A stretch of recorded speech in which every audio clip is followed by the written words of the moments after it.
বাচ্চাটি জঙ্গলের এমন এক জায়গায় চলে আসে যেখানে বিশাল বড় আকারের অনেকগুলো ডিম ছিল। বাচ্চাটি বুঝতে পারছিল না যে এত বড় ডিম কিসের হতে পারে। তখনই হঠাৎ সেখানে কোনো প্রাণীর ছায়া দেখা যায় যেটা সেখানে আসছিল। তাই বাচ্চাটি তখনই ডিমের আড়ালে লুকিয়ে পড়ে।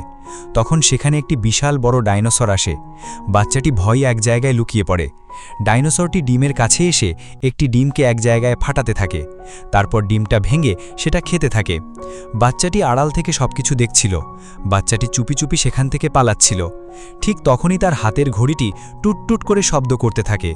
বাচ্চাটি সেটা থামানোর চেষ্টা করে কিন্তু থামাতে পারে না। আর তখনই ওই ডাইনোসর তার সামনে চলে আসে। তখন বাচ্চাটি সেখান থেকে পালাতে থাকে। ডাইনোসর বাচ্চাটিকে ধরার জন্য এক এক করে সব ডিমগুলো ভেঙে ফেলতে থাকে। বাচ্চাটি এক জায়গায় লেগে মাটিতে পড়ে যায়। ডাইনোসর তার কাছে আসতেই সেও পিছলে পড়ে যায়। যখন সে উঠে আসে তখন বাচ্চাটিকে দেখতে পায় না। তখন সেটা আশেপাশে তাকে খুঁজতে থাকে। আসলে বাচ্চাটি অর্ধেক ভাঙা একটি ডিমের ভিতরে লুকিয়ে পড়েছে। ডাইনোসর তাকে খুঁজতে তার সামনে দিয়ে যায় কিন্তু তাকে দেখতে পায় না। বাচ্চাটি তখন ভয়ে কাঁপতে থাকে। বাচ্চাটি যখন বাইরে উঁকি মারতে যায় ঠিক তখনই তার সামনে ডাইনোসরটি চলে আসে আর সেটা তাকে কামড়ে খেতে চায়, কিন্তু হঠাৎই সেটা উধাও হয়ে যায়। বাচ্চাটি তখন ভয়ে কান্না করতে থাকে। তখন আমরা দেখতে পাই একটি বিশাল বড় সাপ ওই ডাইনোসরকে আস্ত গিলে ফেলছে। আসলে এখানে যে বিশাল আকারের ডিমগুলো ছিল সেগুলো ওই সাপের ডিম ছিল। ডাইনোসরটি লুকিয়ে সেগুলো খেতে এসেছিল আর সাপের ডিমগুলো ভাঙার কারণে সাপটি তাকে আস্ত গিলে ফেলেছে। বাচ্চাটি এসব কিছু দেখেনি। সাপটি তখন ভাঙা ডিমের কাছে আসতে থাকে। বাচ্চাটি যখন ডিম থেকে বের হয়ে আসে তখন সে দেখে তার সামনে এক বিশাল বড় সাপ দাঁড়িয়ে আছে। বাচ্চাটি তখন বুঝে যায় যে আজকে তাকে আর কেউ বাঁচাতে পারবে না আর এখনই তার জীবনের শেষ সময়। তখন সাপটি লক্ষ্য করে দেখে বাচ্চাটির কান থেকে ডিমের রস বেয়ে পড়ছে। সাপটি মনে করে এটা তার বাচ্চা। তখনই আরেকটি ডিম থেকে একটি সাপের বাচ্চা বেরিয়ে আসে, কিন্তু সেটা সেখানেই মারা যায়। তখন সাপটি কষ্টে গর্জন করতে থাকে। এই সুযোগে বাচ্চাটি সেখান থেকে পালাতে থাকে। আসলে এই বাচ্চাটির নাম ছিল কাই। কাই তার মায়ের সাথে বাসে করে জঙ্গলের মাঝখান দিয়ে যাচ্ছিল। কাইয়ের মা তার হাতে বেল্ট লাগিয়ে দেয়। কাই বলে, আম্মু এটা কি? তুমি কি আমাকে কুকুর মনে করো যে আমাকে বেঁধে রেখেছ? তার মা বলে, আমরা এখন জঙ্গল দিয়ে যাচ্ছি, এটা তোমার ভালোর জন্যই করেছি। এই জঙ্গল অনেক বড়, তখন কি হয় বলা যায় না। তখন কাই মন খারাপ করে বাইরে তাকিয়ে থাকে। সেখানে আলো অনেক লোক ছিল, তারা অনেক খুশি ছিল, কিন্তু তারা জানতো না তাদের সাথে সামনে কি ভয়ানক ঘটনা ঘটতে যাচ্ছে। ড্রাইভার দেখে হাওয়ায় উড়ে দুটি বড় পাথর গাড়ির দিকে আসছে। তাই ড্রাইভার দ্রুত গাড়ি জঙ্গলের দিকে ঘুরিয়ে দেয়। তখন তারা পাথর থেকে বেঁচে যায়, কিন্তু একটি গাছের সাথে গিয়ে ধাক্কা খায়। তাদের তেমন কোনো ক্ষতি হয় না, তবে বাসের অবস্থা খুবই খারাপ ছিল। তাই তারা সবাই সেখানে নামে। কাই আর একটি লোক এক জায়গায় চলে আসে। হালকা হওয়ার জন্য তারা যখন দাঁড়িয়েছিল ঠিক তখনই জঙ্গলের ভিতর থেকে কিছু একটা এসে লোকটির মাথায় চেপে ধরে জঙ্গলের ভিতর নিয়ে যায়। পিছনে তাকিয়ে কাই দেখে লোকটি নেই। তাই সে তাকে ডাকতে থাকে, কিন্তু কারো সাড়া পায় না। তখন ওই জিনিসটি কাইয়ের ওপর হামলা করে, কিন্তু কাই বেঁচে যায়। কাই দেখে এটা একটি বিশাল বড় ব্যাঙ। কাই দৌড়ে একটি নদীতে ঝাঁপিয়ে পড়ে এবং নিজের দম আটকে লুকিয়ে থাকে। কিন্তু সে বেশিক্ষণ সেখানে থাকতে পারে না, তাই উঠে যায়। কোনো মতে নিজেকে বাঁচিয়ে একটি গাছের গর্তে ঢুকে যায়।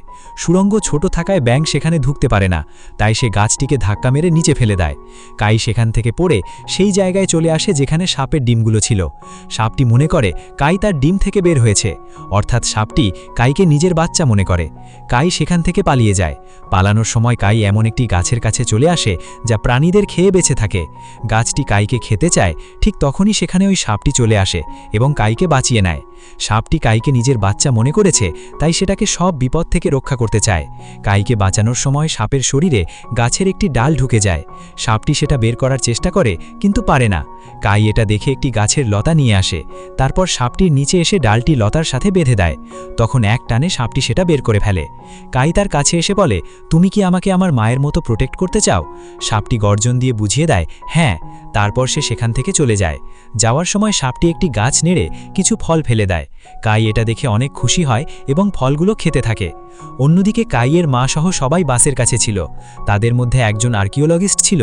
সে ওই পাথরে লেগে থাকা কিছু তরল পরীক্ষা করে বুঝতে পারে এগুলো কোনো সাপের লালা। তখন সে সবাইকে দ্রুত বাসে উঠে চলে যেতে বলে, কিন্তু কেউ তার কথা শোনে না। তখনই তারা লক্ষ্য করে তাদের মধ্যে একজন গায়েব হয়ে গেছে। তারা দেখে একটি অদ্ভুত জিনিস লোকদের ধরে নিয়ে যাচ্ছে। তারা কিছুই বুঝতে পারছিল না। ড্রাইভার বলে, দ্রুত সবাই গাড়িতে ওঠো। তখন সবাই গাড়িতে উঠতে থাকে। একজন উঠতে গিয়ে আর্কিওলজিস্টকে ফেলে দেয় এবং ভিতরে গিয়ে দরজা বন্ধ করে দেয়। কাইয়ের মা ওই লোকটিকে বাঁচিয়ে নেয় এবং ভিতরে ঢুকে যায়। অল্পের জন্য তারা বেঁচে যায়। ঠিক তখনই সেখানে সেই মনস্টার ব্যাঙটি চলে আসে। এত বড় ব্যাঙ দেখে তারা সবাই ভয় পেয়ে যায়। হঠাৎ তারা লক্ষ্য করে ব্যাঙটাকে দেখা যাচ্ছে না, আর একটি বড় কোনো প্রাণী বাঁশের পাশ দিয়ে যাচ্ছে। তখন তারা দেখে তাদের বাঁশটি আস্তে আস্তে উপরের দিকে উঠে যাচ্ছে। তারা কোনোভাবে নিজেদের আটকানোর চেষ্টা করে। তখন সেখান থেকে একটি মেয়ে বের হয়ে যায়। তারা তাকে বাঁচানোর চেষ্টা করে, কিন্তু মেয়েটি নিচে পড়ে যায়। তখন তারা দেখে একটি বিশাল বড় সাপ তাদের বাঁশ পেঁচিয়ে ধরে মাটি থেকে অনেক উপরে উঠিয়ে ফেলেছে। তারা এত বড় সাপ জীবনে কখনো দেখেনি। এটা দেখে এখন তাদের সবারই অবস্থা খারাপ হয়ে যায়। তখনই হঠাৎ সাপটি কিছু শব্দ শুনতে পায় এবং তাদের ছেড়ে সেখান থেকে চলে যায়। তারা উপর থেকে নিচে পড়ে যায়। এত উপর থেকে পড়ে তাদের সবারই অবস্থা অনেক খারাপ হয়ে যায়, কিন্তু তারা কোনোভাবেই নিজেদের সামলে নেয়। তখনই তারা কোনো অদ্ভুত শব্দ শুনতে পায়। তারা সবাই গাড়ির পাশে লুকিয়ে পড়ে। তখন আমরা দেখতে পাই সেখানে একটি বিশাল বড় সাইজের ডাইনোসর চলে আসে, আর ওই সাপটি এর ভয়ে এখান থেকে পালিয়ে গিয়েছিল। ডাইনোসর তাদের দেখতে পায় না, এই কারণে সেটা সেখান থেকে চলে যায়। তারা সবাই স্বস্তির নিঃশ্বাস নেয়। এখান থেকে বের হওয়ার জন্য তারা সবাই সামনের দিকে এগোতে থাকে। এক জায়গায় এসে তারা একটি বিশাল বড় কিছু দেখতে পায়।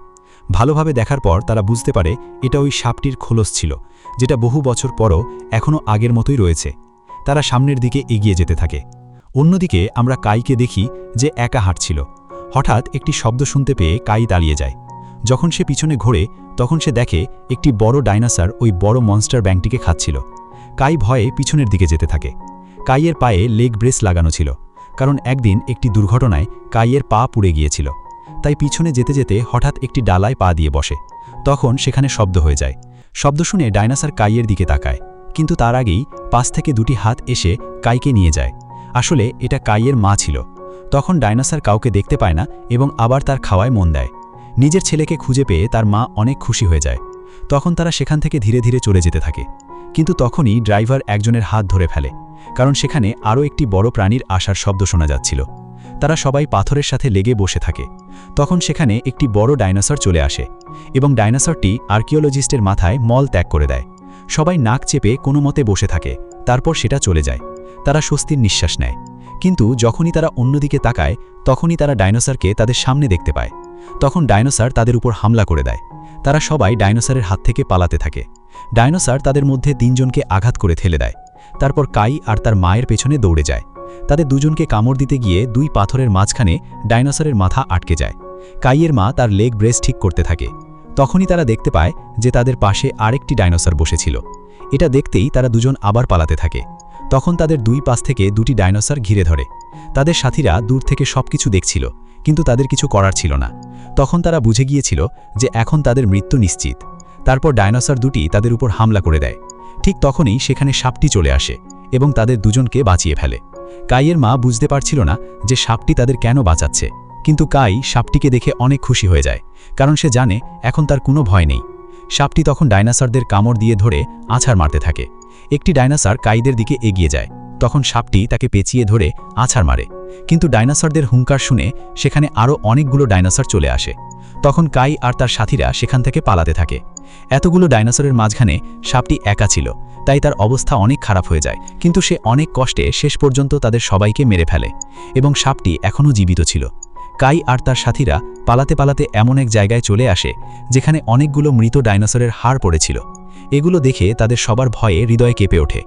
তখন আমরা দেখতে পাই ওই সাপটি তার বাসায় নিজের খোলস ছাড়ছিল, আর এই সাপটি যখনই নিজের খোলস পাল্টায় তখনই সাপটি আরও বেশি শক্তিশালী হয়ে যায়। অন্যদিকে কায়রা যেখানে ছিল সেখানে একটি বিশাল বড় ডাইনোসর চলে আসে। এই ডাইনোসরটি এই জঙ্গলের সবচেয়ে বড় ডাইনোসর ছিল, যেটা তাদের একজনকে পায়ের নিচে ফেলে মেরে ফেলে। বাকিরা সবাই একটি জিপে উঠে যায় এবং জিপটি স্টার্ট করার চেষ্টা করে। ডাইনোসরটি যখন তার বিশাল বড় পায়ের নিচে তাদের পিষে ফেলতে যাচ্ছিল তখনই গাড়িটি স্টার্ট হয়ে যায় এবং তারা কোনো রকমে বেঁচে যায়। কিন্তু ডাইনোসরটি তাদের উপর বড় বড় পাথর ছুঁড়ে মারে। তারা সেখান থেকেও কোনো রকমে বেঁচে যায়। তখনই ডাইনোসরটি আবার তাদের উপর হামলা করে দেয়। তার হাত থেকে বাঁচতে গিয়ে গাড়ি একটি পাথরের সাথে ধাক্কা খায়। তখন তারা সবাই মৃত্যুকে তাদের সামনে দেখতে পাচ্ছিল। ঠিক তখনই সেখানে সাপটি চলে আসে এবং ডাইনোসরের উপর হামলা করে দেয়। তখন সাপ আর ডাইনোসরের মধ্যে যুদ্ধ শুরু হয়ে যায়। সাপটি ডাইনোসরের মুখে কামড় দিয়ে তার দাঁত ভেঙে ফেলে। তারা সবাই পাথরের পাশে লুকিয়ে থাকে। সাপটি ডাইনোসরকে ধরে ছুঁড়ে মারে। তখন ডাইনোসরটি সাপের লেজে কামড় দিয়ে তাকে পাথরের সাথে আছাড় মারে। তারপর সাপের শরীরে কামড় বসিয়ে দেয়। এতে সাপটি অনেক দুর্বল হয়ে যায়। তখন কাইয়ের মা সেখানে কিছু ডাইনামাইট দেখতে পায়। তারা ডাইনামাইট গাড়িতে ভরে। তখন কাইয়ের মা বলে, আমি ডাইনামাইট সহ গাড়ি ডাইনোসরের কাছে নিয়ে যাব, আর তোমরা রিমোট চেপে দেবে। সে কাইকে বলে, আমি জানি তুমি আমাকে ছাড়াও নিজেকে সামলে নিতে পারবে। তাই কাই তখন কান্না করতে থাকে। তার মা গাড়ি চালিয়ে ডাইনোসরের দিকে পাঠিয়ে নিজে লাফিয়ে পড়ে। তখন তারা রিমোট চাপ দেয়, কিন্তু রিমোট কাজ করেন না। তখন সেখানে গাড়ি থেকে ডিজেল পড়তে থাকে। ড্রাইভার বুদ্ধি করে আগুন জ্বালায় আর সামনে এগোতে থাকে, কিন্তু তার পায়ে চোট লাগার কারণে একটি মেয়ে সেটা নিয়ে এগিয়ে যায়। তখন ডাইনোসরটি পাথর মেরে মেয়েটিকে ফেলে দেয়। তাই এসব দেখে শেষ পর্যন্ত কাই নিজে এগিয়ে যায়। তখন কায়ের লেগ ব্রেস খুলে পড়ে যায়। এদিকে সাপটির অবস্থা অনেক খারাপ দেখে কাই হামাগুড়ি দিয়ে এগুতে থাকে। তারপর হঠাৎ সে দাঁড়িয়ে যায় আর খুঁড়িয়ে হাঁটতে থাকে। এরপর সে দৌড়তে থাকে। এটা দেখে তার মা অবাক হয়ে যায়। কাই দৌড়ে দিয়ে আগুন ধরে ছুঁড়ে মারে। তখন আগুন সেখানে পড়তেই বিশাল বড় বিস্ফোরণ হয়। বিস্ফোরণে কাই উড়ে এসে দূরে পড়ে যায়। তখন আগুন ডাইনোসরের গায়েও লাগে, আর এর সুযোগ নিয়ে সাপটি ডাইনোসরকে পেঁচিয়ে ধরে আর তার গলায় কামড় দিয়ে ডাইনোসরকে মেরে ফেলে। আর শেষ পর্যন্ত এই যুদ্ধে সাপটি জিতে যায়। এদিকে কাই বেহুশ হয়ে গিয়েছিল। তার মা তাকে দেখে কান্না করতে থাকে। তখন সাপটি কাইয়ের কাছে আসে আর তার এই অবস্থা দেখে তার দিকে তাকিয়ে থাকে। সবাই ভয়ে কাঁপতে থাকে। তখন সাপটি অনেক জোরে হুঙ্কার দেয়, আর এই হুঙ্কারে কাইয়ের হুঁশ ফিরে আসে। এটা দেখে সাপটি অনেক খুশি হয়ে যায়। তার মা তাকে জড়িয়ে ধরে কান্না করতে থাকে। সাপটিকে দেখে মনে হচ্ছিল এখন সে জীবন ফিরে পেয়েছে। তারপর কাই তার বাসায় চলে আসে, আর এখন সে পুরোপুরি সুস্থ হয়ে গেছে। তখন টিভিতে দেখা যায় আর্কিওলজিস্ট, আর সেই মেয়েটি টিভিতে জঙ্গলে তাদের সাথে ঘটে যাওয়া ঘটনা বর্ণনা করছিল। আর এখানেই এই অসাধারণ মুভিটি শেষ হয়ে যায়।